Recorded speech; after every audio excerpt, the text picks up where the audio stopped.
Muy buenos días para todos. Llegamos a un gran día maravilloso, hoy la solemnidad del nacimiento, la natividad de Juan el Bautista, hombre importantísimo en las Sagradas Escrituras como el precursor de la llegada del Mesías. Por eso en este día vamos a escuchar el Evangelio según San Lucas, en el capítulo 1, versículos 57 al 66 y versículo 80. Escuchemos con atención el texto en este día. Isabel se le cumplió el tiempo del parto y dio a luz un hijo. Se enteraron sus vecinos y parientes de que el Señor le había hecho una gran misericordia y se alegraban con ella. A los 8 días vinieron a circuncidar al niño y querían llamarlo Zacarías, como su padre. Pero la madre intervino diciendo: no, se va a llamar Juan. Y le dijeron: ninguno de tus parientes se llama así. Entonces preguntaban por señas al padre cómo quería que se llamase. Él pidió una tablilla y escribió: Juan es su nombre. Y todos se quedaron maravillados. Inmediatamente se le soltó la boca y la lengua y empezó a hablar bendiciendo a Dios. Los vecinos quedaron sobrecogidos y se comentaban todos estos hechos por toda la montaña de Judea. Y todos los que los oían reflexionaban diciendo: pues, ¿qué será de este niño? Porque la mano del Señor estaba con él. El niño crecía y se fortalecía en el espíritu y vivía en lugares desiertos hasta los días de su manifestación a Israel. Palabra del Señor.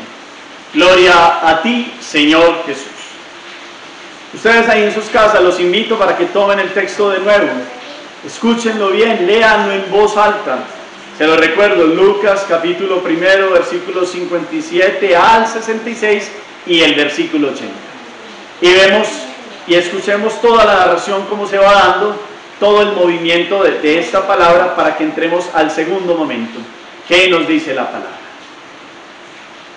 Esta gran solemnidad es importantísima. De hecho, si vemos en la historia de la iglesia o en las celebraciones de la iglesia, pues la natividad se le celebra solo a Jesús, a Nuestra Señora y a Juan el Bautista.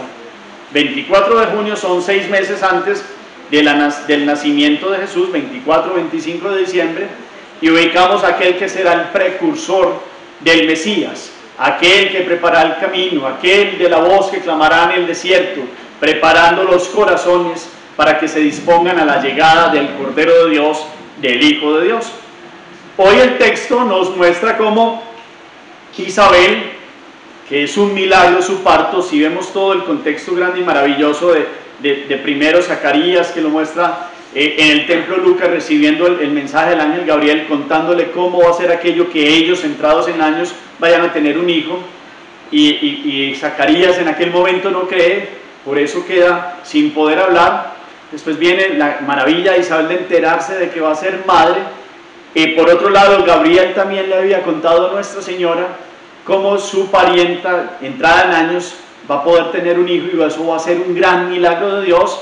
Y todas estas grandes narraciones de los primeros capítulos de Lucas nos van mostrando el nacimiento de Juan, nacimiento de Jesús, cómo van a estar vinculados por siempre.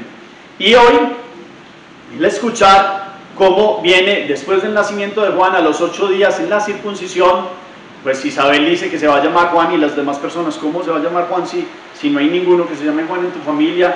Lo tradicional sería que le pusieran Zacarías. Y Zacarías, que había estado mudo, puede hablar y dice: no, Juan es su nombre. Y todo el contexto de que Isabel quedara en embarazo, de que Zacarías en algún momento se quedara sin habla y ya pudiera recuperar el habla, es como el comentario de la gente diciendo: ¿qué va a hacer de este niño? ¿Qué va a hacer de este niño? Estaban todos aterrados, impresionados, porque la mano del Señor estaba con él. Y después termina diciendo: el niño crecía, se fortalecía en el espíritu, vivía en los lugares desérticos hasta los días de su manifestación a Israel. Toda la vida de Juan el Bautista fue distinta a la de su padre, que era sacerdote. Juan no sigue aquel camino, sino que se va a una vida de penitencia, de austeridad, para llegar el momento de bautizar a la gente, invitarlos a la conversión, para que entendieran que él preparaba el camino para el que tenía que llegar, al gran liberador, en este caso el Mesías. No el liberador como lo esperaban los judíos, sino el liberador del pecado, de la muerte y de todo lo que había postrado al ser humano. Por eso Juan es la voz del que clama en el desierto, es el que prepara todo el camino. Es importantísimo hoy en la meditación ver toda la enseñanza espiritual de Juan. Pero yo quiero que nos centremos en algo en esta meditación. Ustedes y yo lo guardemos en el corazón, y es: la espiritualidad de Juan se caracteriza porque él crezca y yo disminuya. Es decir, Juan, que había ya ganado un nombre de austeridad, de profeta, que hablaba fuerte y era recio, y por eso decían que tenía el espíritu de Elías, que hablaba como con fuego y que era fuerte para decir las injusticias, para declarar lo que no estaba bien, pues ya era famoso. Pero él no quería la fama para él, sino que los demás comprendieran que su ministerio, su vida, su nacimiento y todo su ser estaba destinado para que todos conocieran y miraran al Mesías. Por eso es muy bonito, porque Juan, Zebedeo, y Andrés, apóstol, hermano de Pedro, que eran discípulos de Juan, en algún momento están al lado de Juan y pasa Jesús, y Juan les dice: este es el Cordero de Dios, el que quita el pecado del mundo. Juan señala, y esa es la función de Juan. Y después viene Jesús en los comienzos de su vida, antes de ir al desierto, se bautiza con Juan, y viene aquella manifestación también de cómo Dios escogía a su hijo ahí con una teofanía que nos narra pues el Evangelio. Pero Juan aparece siempre ligado a Jesús, primero porque es pariente, hijo de una pariente de Nuestra Señora, pero fundamentalmente porque es aquel que unirá los dos testamentos, todo el Antiguo Testamento como preparación al Nuevo Testamento, que es Jesús. Está en el punto de unión, y es aquel que declara y se declara en favor del Mesías, de Jesucristo, Hijo de Dios Salvador. Pero Juan hoy nos enseña que para que Jesús aparezca, él tenía que disminuir, es decir, la humildad, el abajamiento, la renuncia a sí mismo para darle la gloria y el honor al Hijo de Dios, Jesucristo, verdadero Dios, verdadero hombre también. Que aprendamos de Juan hoy en la meditación es a disminuir un poquito nosotros. El mundo nos invita mucho a que el yo, al querer figurar, a la soberbia, al orgullo, al inflarnos un poquito. Juan viene hoy en austeridad y radicalidad a enseñarnos que es Dios el que brilla, y que nuestra vida sea mostrar a Dios, sea caminar en rectitud, que aprendamos a ir bajando para que Dios entre con toda nuestra fuerza en nuestro corazón y nos dé la fuerza y la gracia, y que nuestra vida se dé en la gran humildad. Y así como Juan tuvo una misión, ustedes y yo también, desde el bautismo hemos recibido una misión profética, de hablar, de mostrar a Dios a otros, de caminar en rectitud como la rectitud de Juan.